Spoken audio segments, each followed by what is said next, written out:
Hello and welcome back to another in-depth weather video. Today we're going to be talking about two tropical systems making landfalls, talking about Teddy and Beta. So first off, let's look at the National Weather Service homepage. But first, if you like this video, make sure to like, comment, subscribe, and hit the bell. So in the US, you can see two areas with tropical storm warnings. You have out to sea in the northeast and along the Gulf Coast. But interesting enough, there's also frost advisories in the northeast, not that far away from the tropical storm warnings. So a very weird mix of watches, warnings, and advisories in the northeast right now. But we also have in the Gulf Coast, we have storm surge warnings, tropical storm warnings, storm warnings. We also have coastal flood warnings, flash flood watches, flash flood warnings, and a bunch of other stuff for tropical storm Beta. So the headline here is Beta nears the Texas coast, Teddy brings swells and rip currents to the northeast. And that is definitely true. So we're going to be focusing on that today, as there's not much else going on in the US right now, except for Tropical Storm Lowell forming in the Pacific, but that's really not the US. But let's move on here to the radar. So we can kind of see Beta starting to make landfall here. So at the time that I'm recording this, Beta is starting to near landfall. I don't know if it's already made landfall. I haven't checked some Twitter notifications from the National Weather Service, but I think it's nearing landfall. So probably overnight tonight it'll make landfall, and you just can't see Teddy on the map yet. Then there's another tropical disturbance out here that moved through Florida that has a small chance of development. So let's move on here to the satellite imagery. Now on the satellite imagery, you can see that Beta has been ripped apart by sheer and dry air, but yet it is still trucking along. This storm is nothing but a trooper, and we can definitely see that here. And then you have Teddy, which is a behemoth in the Atlantic. That's eventually going to make landfall in Nova Scotia with some impacts on Maine. So let's go to the National Hurricane Center. So yeah, Beta has not made landfall, but it has maximum sustained winds of 45 miles an hour, minimum central pressure of 999 millibars, and is moving northwest at 3 miles an hour. Hurricane Teddy has maximum sustained winds of 100 miles an hour, minimum central pressure of 956 millibars, and is moving north at 25 miles an hour.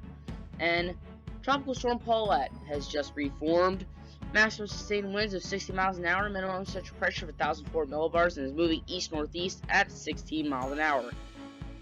Just for reference, I will not be remaking a video on Paulette. That just seems pointless. So instead we got this video. So this is the disturbance that I'm talking about, 10% chance of formation there. So I really don't think it's going to form, but hey, I said the same thing about Alpha, and that formed. So it's been that crazy of a year. But East Pacific, you have Tropical Storm Lowell, and that's it.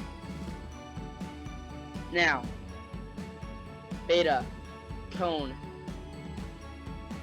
is going to make landfall as a tropical storm, ride the coast, and become a tropical depression. U.S. rainfall potential. So highest rainfall amounts are 6 to 10 inches. So this keeps getting weaker, and its effects keep getting weaker as well, which is a good thing. So with Teddy here, we can see, I do not see any. Let's just do the arrival time of winds with wind speed probabilities. So in Maine and Nova Scotia, the time frame is Tuesday between 8 a.m. and 8 p.m. to start seeing those impacts, and it'll continue to be high impact situation here through Thursday as this just rides through the Maritimes of Canada. So let's go here to wind speed probabilities Right now, this is tropical storm force winds. Now, here's 50 knot winds. That's 60 miles an hour.